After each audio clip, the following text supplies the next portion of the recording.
"You think you're smarter than everyone else, Malik?" Ms. Granger scoffed in front of the whole class. "Here, solve this problem from the 12th grade exam. Let's see how far your attitude gets you." The classroom echoed with laughter as the chalk hit the board with a thud. Malik, just 14 and in ninth grade, glanced at the equation. It was complex, intimidating, and intentional.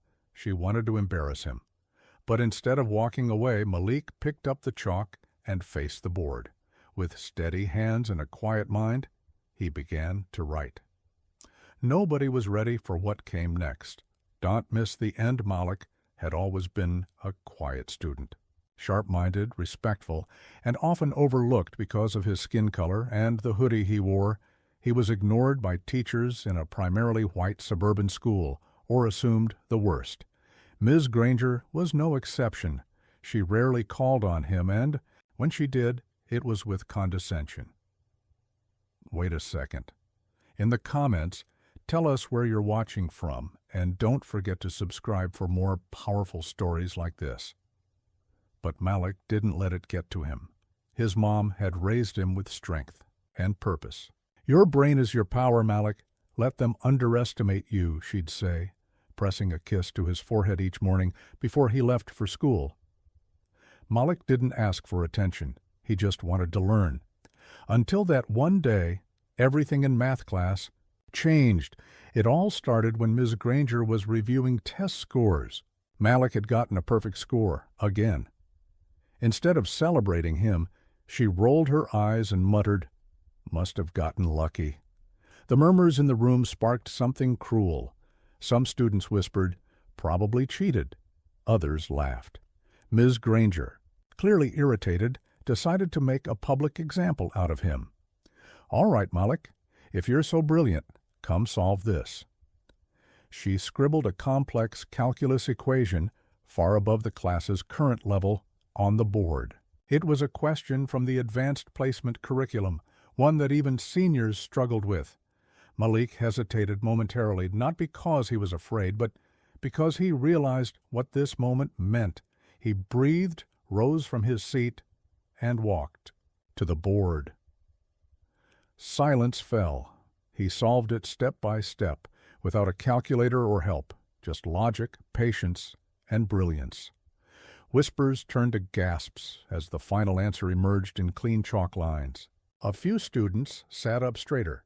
Ms. Granger's smirk faded, but the real moment came after class, when someone unexpectedly entered the room.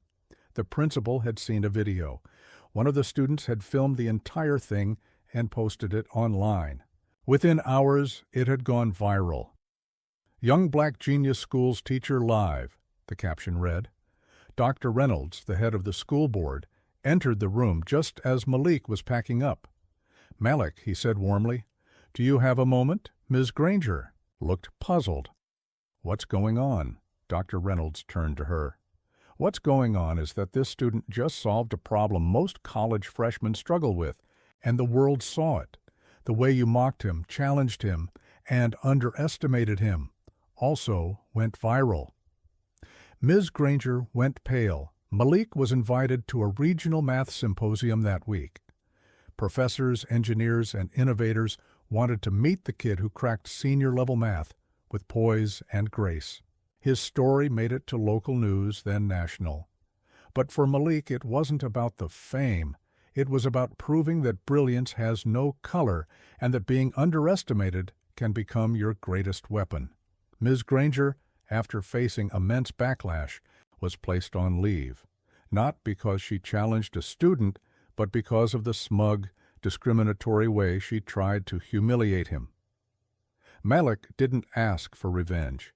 He only asked for respect. Months later, Malik stood on a TEDx stage in front of hundreds of people. "They expected me to fail," he said, "because of my skin, because of where I come from. But math doesn't care about color, and neither should we."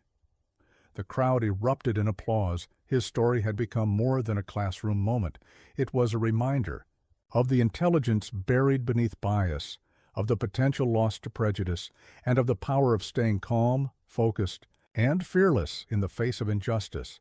If you enjoyed this story and thought it provoking, Don't forget to like, share, and subscribe for more powerful narratives. Let us know your thoughts in the comments. What would you have done in this situation? Your support helps bring more eye-opening stories to life. Take care.